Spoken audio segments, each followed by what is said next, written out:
Well, JT, congrats on the win. But I guess from I know you're thrilled with that, but from the offensive standpoint, I mean, when you go back to work tomorrow, what are you going to be looking at specifically, and what are you going to have to improve on for tonight? Uh, a lot of that is the answer for tomorrow when we go back and see it. Mhm. When I look at the offense, I talk about us as a whole. I think there were way too many just one player aways. And meaning by that is, Coach Munkin says all the time, we can't play with 10. And there were too many times that either I make the wrong decision or we don't get the protection right or one guy doesn't line up in the right spot. And, on third and down against a team as good as Clemson, that's going to lead to punting, over and over again. I think we did a lot of great things. I think we put a couple of good drives together. I think we got to be more efficient on first and second down to stay out of third and long and just execute a little better in the red zone. JT, can you tell us what happened on that interception tonight? Yeah. So I give props to Clemson. They played three buzz on us. They did a great job disguising it. Number 10 linebacker, Balen Spector. I think he's a great player, honestly. He did a great job sitting from the inside route, jumping the outside route on the last hitch. Great play by him. What do I got to do better? I got to see that it's three buzz, get the ball to the back. When they're going to drop 8 and drop in the windows, the best thing to do is get the ball to the running back and see, take our chances with him. Let's go to Mort Weiser and then Pete Thamel. JT, how does it feel to leave here with a win over this top 3 Clemson team, but yet I'm sure on offense you feel like you left all plays out there. I mean, can you kind of have a half and half feeling, or No, not one bit. We just beat Clemson. Our D line played amazing. Our whole defense played amazing. I think our O line fought their ass off at the end when we had to go 4 minutes and run the ball. I think we did a lot of good things offensively, just not enough consistently to where you're going to put up points against Clemson. And I'd say the other thing that I'd say for the offense is we got to be a little more explosive, which is tough to do with what Clemson did today. They played a very conservative, soft zone. Dropped 8 a lot. They did a lot of things they haven't shown to do too much.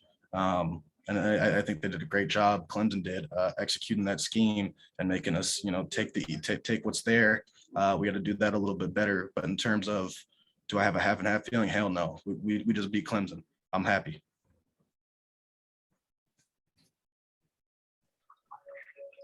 JT, we're in such an era in college football right now, relentless offense. You obviously had to break into a lot of new skill position players tonight, especially your receivers. And I'm just curious, for this program to meet its championship goals, how much evolution you're going to need from this offense in order to get there by the end of the year.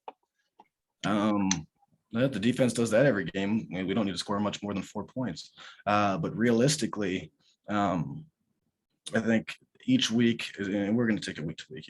Next week, I think the biggest thing that Clemson showed us was that we need to be more explosive when teams are more explosive on creating different ways to run the ball, creating different ways to get the ball in the guys' hands quick and in space against zone teams. I think we've showed that we're really good when teams are going to play us low safety and teams are going to play us man. We've been very explosive.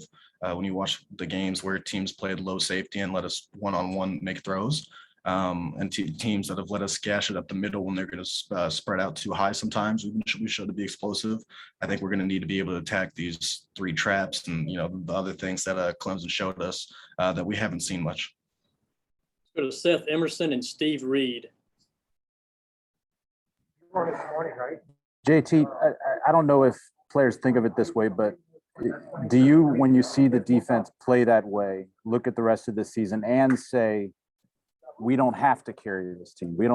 We may be able to play a different way. Does it take any pressure off as you guys go forth with the rest of this season?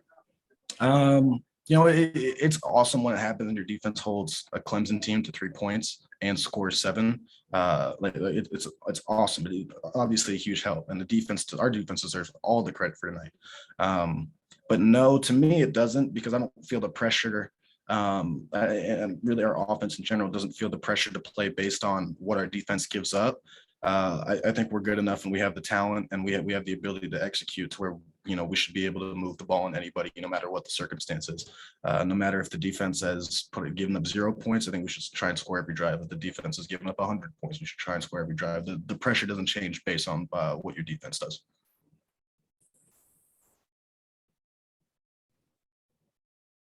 Steve Reed? JT, I wonder if you could talk about also, I mean, your defense played very well, but also Clemson's defense was pretty strong as well today. What makes that unit pretty tough? Yeah, great question. I would tell you they were very different from what we had seen on film and what we had kind of expected. A lot of times against a lot of teams, they've played a good amount more man. They've shown a lot more exotic pressures and dropping less guys in coverage, trying to create more with their D line and linebackers, secondary blitzes. Today they didn't really do any of that other than I can think of 1 3rd down, excluding 4-minute when you have to run the clock out. I can think of 1 3rd down and a couple of rundowns that they played us, true 1 high, and maybe a few times they brought more than 5, which was very unexpected. And I think you got to give a lot of credit to Clemson on their ability to be so versatile. I think a lot of what they said was, we're going to stay too high.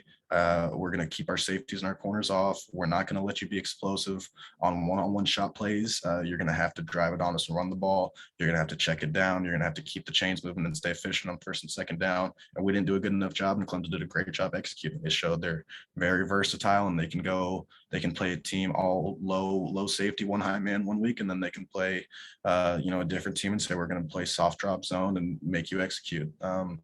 I'd say their versatility and how hard they play too contributes to them being a very, very good defense. Let's go to Jeff Schultz quickly, please.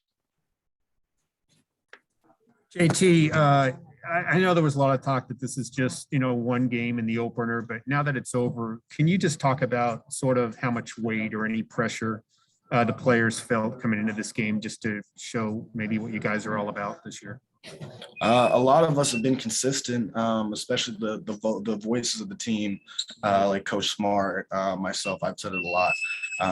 To me, it was a huge emphasis that this is game 1, a non-league week 1 game. And as exciting as it is, as great of an opportunity as it is, this doesn't mean this doesn't change anything for the rest of the season. As far as I'm concerned, I'm focused on UAB right now. That was awesome. Great experience, super happy for the defense, happy for everyone that got a chance to play and contribute and do everything. But game's over, we're gonna watch the tape, and we're focused on UAB. Okay, JT, thank you for your time. Congratulations, buddy. Thank you.